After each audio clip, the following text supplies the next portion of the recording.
Hadirin jamaah sholat Jumat yang insya Allah selalu berada dalam naungan rahmat dan hidayah Allah Subhanahu wa Ta'ala.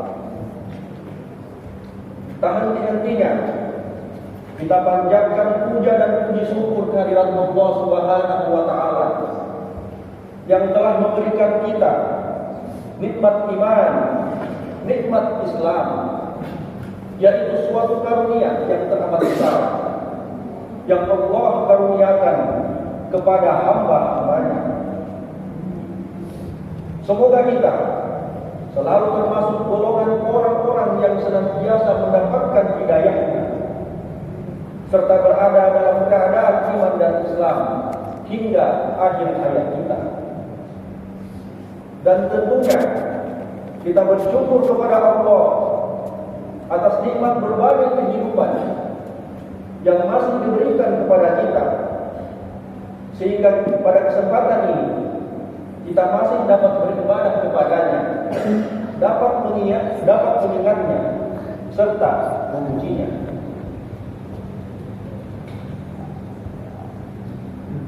Pujian hanya milik Allah. Alhamdulillah, segala puji hanya milik Allah. Sungguh tidaklah pantas bagi manusia untuk mengharapkan pujian. Tidak pantas bagi manusia untuk merasa telah berjasa. Karena sungguh sejatinya segala pujian hanya milik Allah semata. Pada kesempatan yang mulia ini, kami selaku khotib mengajak kepada hadirin sekalian, marilah kita senantiasa meningkatkan keimanan dan ketakwaan kita kepada Allah Subhanahu wa Ta'ala. Takwa dalam arti senantiasa berupaya dan berusaha untuk menghadirkan Allah dalam setiap situasi dan kondisi dengan cara senantiasa berzikir dan melaksanakan segala perintahnya. Takwa dalam arti kita senantiasa melibatkan Allah dalam setiap persoalan yang kita hadapi dengan cara berdoa, memohon pertolongan dan bermunajat kepadanya, sehingga akan menimbulkan ketentraman dan ketenangan dalam setiap kehidupan kita. Sebagaimana firman Allah Subhanahu wa Ta'ala, "Ya ayyuhalladzina amanu taqullaha haqqa tuqatih wa la tamutunna illa wa antum muslimun." Artinya, hai orang-orang yang beriman, bertakwalah kepada Allah dengan sebenar-benarnya takwa kepadanya, dan janganlah sekali-kali kamu mati melainkan dalam keadaan beragama Islam. Quran Surat Al-Imran ayat 102. Masyaallah muslimin rahimakumullah. Adapun tema khutbah hari ini yaitu tempat permata dalam diri manusia. Manusia adalah makhluk Allah yang telah diciptakan dalam bentuk terbaik. Ia diciptakan dengan bentuk fisik yang indah, juga diberi perangkat lunak yang sempurna, seperti akal pikiran, rasa, dan kasar atau kehendak.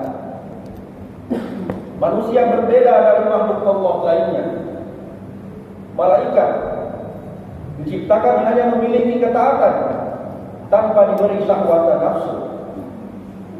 Hewan diberi syahwat sehingga hidupnya hanya mengikuti keinginan kebutuhan badannya, seperti makan, minum, berhubungan badan, dan segala keinginan yang bersifat jasmania. Sementara syaitan diciptakan hanya dengan bekal nafsu, sehingga sepanjang hidupnya selalu ingkar akan nikmat Allah. Manusia, sebagaimana disebutkan dalam Al-Quran surah At-Tin ayat 4, diciptakan dalam bentuk yang sebaik-baiknya. Laqad khalaqnal insana fi ahsani taqwim. Sesungguhnya kami telah menciptakan manusia dalam bentuk yang sebaik-baiknya. Manusia diciptakan dengan sesuatu yang dikaruniakan kepada malaikat, serta perilaku yang terdapat pada hewan bahkan syaitan. Perilaku manusia sebagaimana malaikat, yakni berupa ketaatan kepada Allah. Sedangkan perilaku manusia sebagaimana terdapat kepada hewan dan syaitan, yaitu syahwat dan hawa nafsu. Oleh karena itu, kehidupan manusia lebih dinamis, karena manusia berjuang dalam tarikan antara ketiganya. Manusia bisa menjadi seperti malaikat yang hanya tunduk patuh pada Allah, namun bisa juga menjadi seperti hewan yang hanya mementingkan keinginan jasmaninya, ataupun bahkan bisa menjadi seperti syaitan yang hanya mengumbar hawa nafsunya. Sebagai makhluk ciptaan dalam bentuk yang terbaik, manusia dikaruniai 4 hal sebagaimana permata dirinya. 4 permata ini disebutkan Rasulullah SAW dalam hadisnya sebagaimana dikutip oleh Imam Al-Ghazali dalam kitab Ihya Ulumuddin. Rasulullah SAW bersabda, ada 4 permata dalam tubuh manusia. 4 permata tersebut adalah akal, agama, sifat malu, dan amal soleh. Pertama adalah akal. Akal adalah alat untuk memahami agama. Agama adalah rambu-rambu atau aturan yang memberi arah pada manusia. Sifat malu adalah pengendali, dan amal soleh adalah buah dari akal memahami agama dengan pengendali berupa sifat malu. Akal menjadi pemimpin dalam tubuh manusia untuk memahami mana yang hak dan yang batil, mana yang patut atau tidak, mana yang harus dikerjakan ataupun ditinggalkan.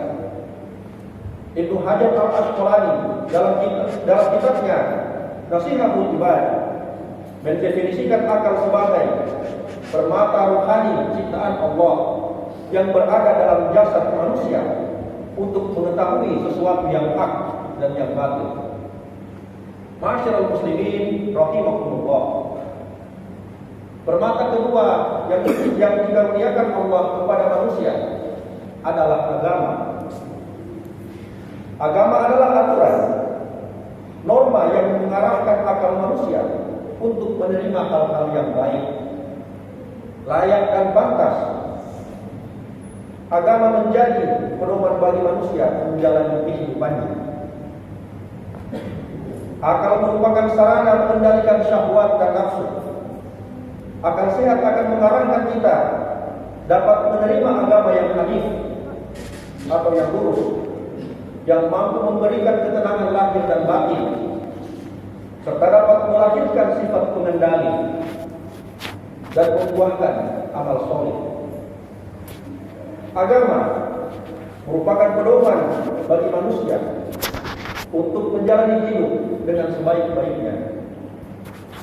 Dan bagi seorang muslim yang belajar ilmu agama akan mendapatkan kebaikan-kebaikan yang agung dari Allah Subhanahu wa taala.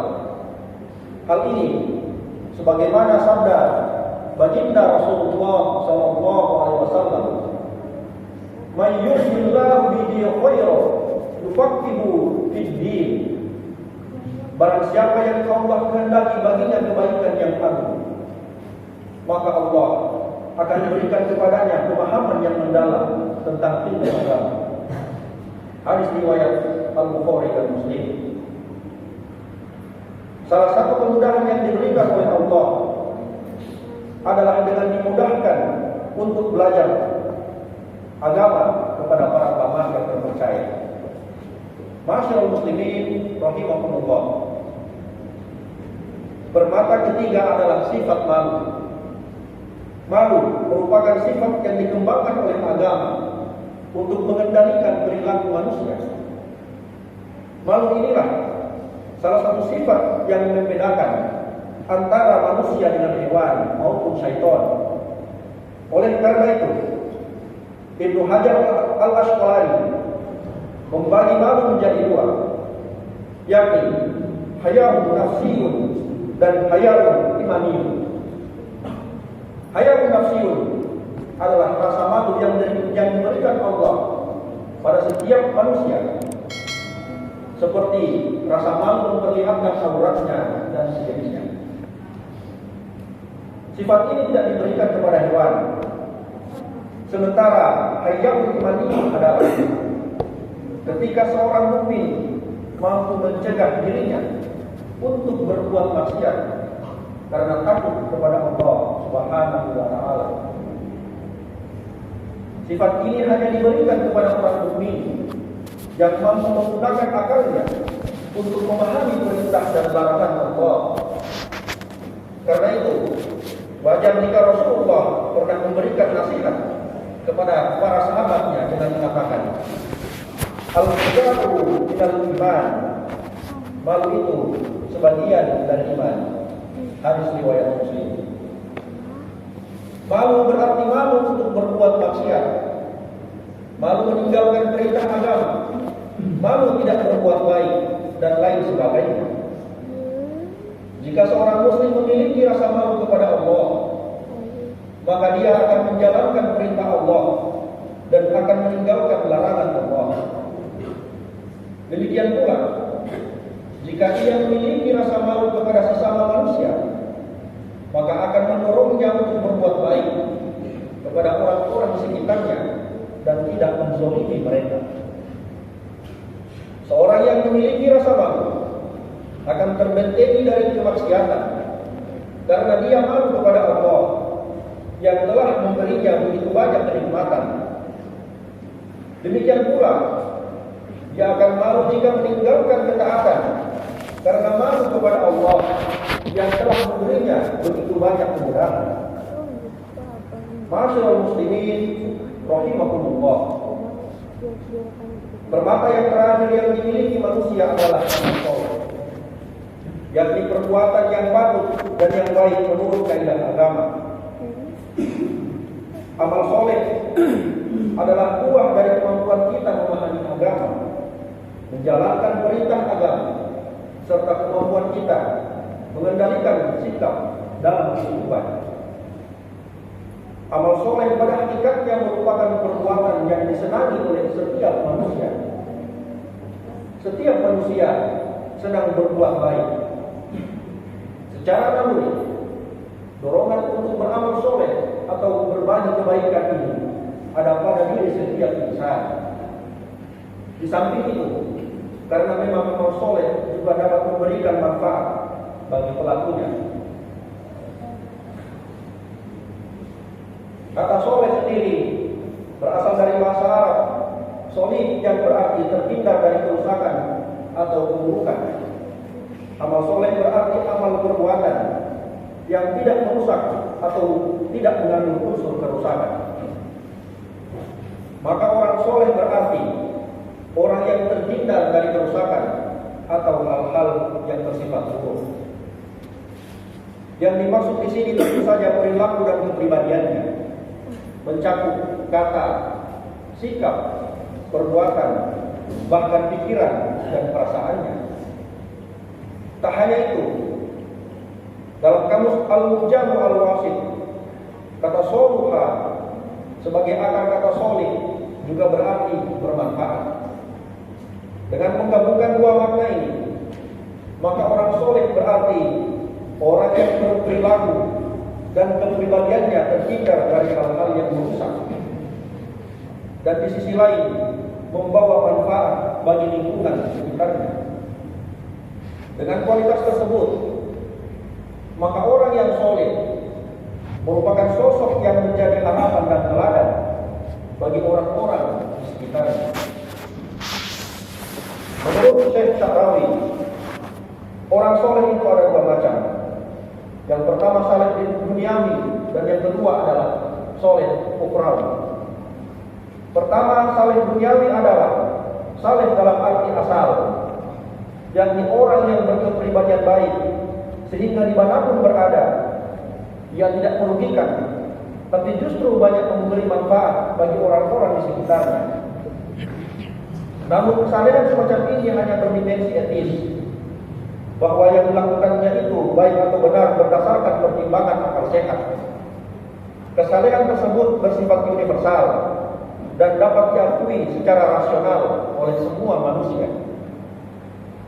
Yang kedua adalah saleh ukhrawi, yakni kesalehan yang lahir dari keimanan, kebaikan yang dilakukan sebagai ekspresi dari ketaatan kepada Allah Subhanahu wa taala. Artinya, seseorang yang berkepribadian atau melakukan kebaikan tidak sekedar karena tuntutan etika, tapi juga atas kesadaran penuh sebagai seorang hamba Allah untuk berbuat baik kepada sesama hamba Allah dan ciptaan Allah. Untuk itu, dalam setiap tindakannya, dia juga selalu memperhatikan aturan-aturan dan hukum agama, seperti halal dan haram, maupun wajib dan sunnah. Ma'asyiral muslimin rahimakumullah. Akhirnya, semoga kita dapat mengoptimalkan permata yang ada dalam hidup kita untuk menjadi insan pilihan dan masuk dalam kategori muttaqin atau orang-orang yang memiliki ketakwaan. Semoga kita menjadi hamba Allah yang berhasil dalam mempersiapkan kehidupan kita, yang mampu meningkatkan keimanan dan ketakwaan kita kepada Allah Subhanahu wa taala. Dan semoga Allah menjadikan kita sebagai orang-orang yang wafat dalam keadaan husnul khotimah. Amin amin ya rabbal alamin. Barakallahu fi wa lakum fil Qur'anil azim. Wa nafa'ani wa iyyakum bima fihi minal ayati wa dzikril hakim. Wa taqabbal minni wa minkum tilawatahu innahu huwas samiul alim. Aqulu qawli hadza wa astaghfirullaha li wa lakum wa lisa'iril muslimin wal muslimat wal mu'minin wal mu'minat wastaghfirullah innahu huwal ghafurur rahim.